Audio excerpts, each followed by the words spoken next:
In just the last day, more of the footage from the horrific mass shooting in Uvalde, Texas was released, and it revealed quite a bit. It doesn't fundamentally change our understanding of what happened. It was a horrifying abdication of whatever responsibility the cops on the scene had to save lives.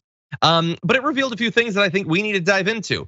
So first of all, it shows more than 24 officers, some in tactical gear, waiting for more than an hour outside the classroom while the gunman is barricaded inside of it. Several officers are seen running away from the classroom door after hearing shots fired. Even after hearing at least 4 additional shots from the classroom, 45 minutes after they arrived on the scene, the officers still waited. So they knew more shots are being fired. In theory, more people, kids, were being killed, and yet still they waited. They asked for keys to one of the classrooms. It was unlocked, investigators said later. That's the sort of thing you'd check, you'd think. They brought tear gas and gas masks. They later carried a sledgehammer, and still they waited. And of course, while that was going on, children and teachers still inside the building were calling 911, literally begging for their lives. 19 fourth grade students and 2 teachers were killed. Now, that is effectively all stuff that we already knew, although getting the opportunity to literally watch them as they just stood there, hearing shots fired, knowing the stakes there, and apparently only responding to protect their own lives, running away briefly and then coming back. But there were a few other things that were identified. One, this individual is using hand sanitizer, for safety, just to be safe. Wait an hour, Brett, 77 minutes through the course of the video. It's carefully cropped apart. There's things that potentially they could be hiding from us still. But to use the hand sanitizer, what a weirdly specific choice to make in that moment.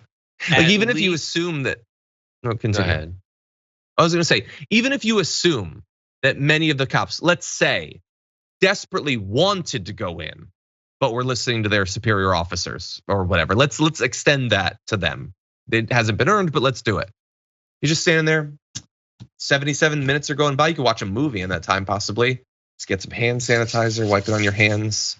They're making phone calls, they're doing text messages and stuff like that. I mean, maybe desperately looking for the word to go in, and yet cleaning the hands. That just hurts, man. Man, at least look busy. Like, yeah. This is a tough, I don't know what to do in these situations because everyone looks at that and obviously it is horrible. It is very bad. And the thing is, like, someone who's actually in a traumatic circumstance, I think they get completely disoriented and they might do something. So I could understand why the kids, like there might be a kid who's traumatized after the guy shoots half the class and leaves. The kid might, I don't know, just like bring out a game or something. Just be like, I don't know, and shocking. So that would be heartbreaking. This kind of weird behavior is heartbreaking completely other way. Like, at least look busy. At least look like you understand what's happening on the other side of the school or the other side of the wall. Instead of just standing there scanning through your phone and putting on hand sanitizer. It's so messed up. They don't even look like people who are trying to pass as someone who cares. They don't even look scared. They no, because they're not in danger. There is nothing in the video that I've seen that indicates that these people understand there's kids getting killed.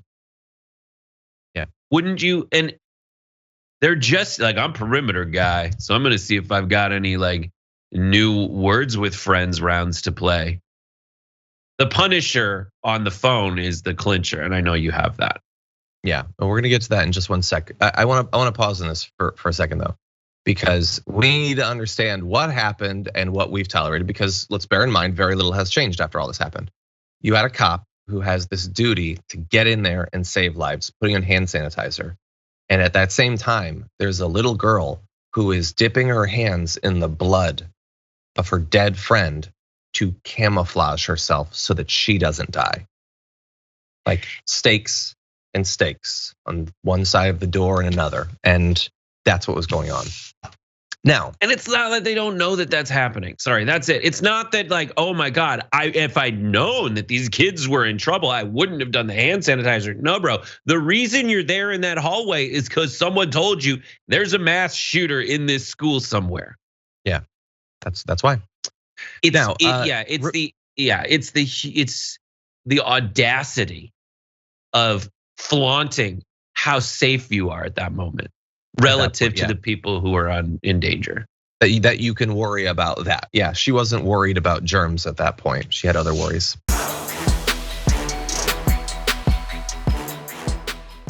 For more political news breakdowns, interviews, stories of activism, and me trying my hardest to care about the occasional big celebrity news story, subscribe to our YouTube channel at youtube.com/thedamagereport. And you can ring the bell wherever it is so you don't miss anything.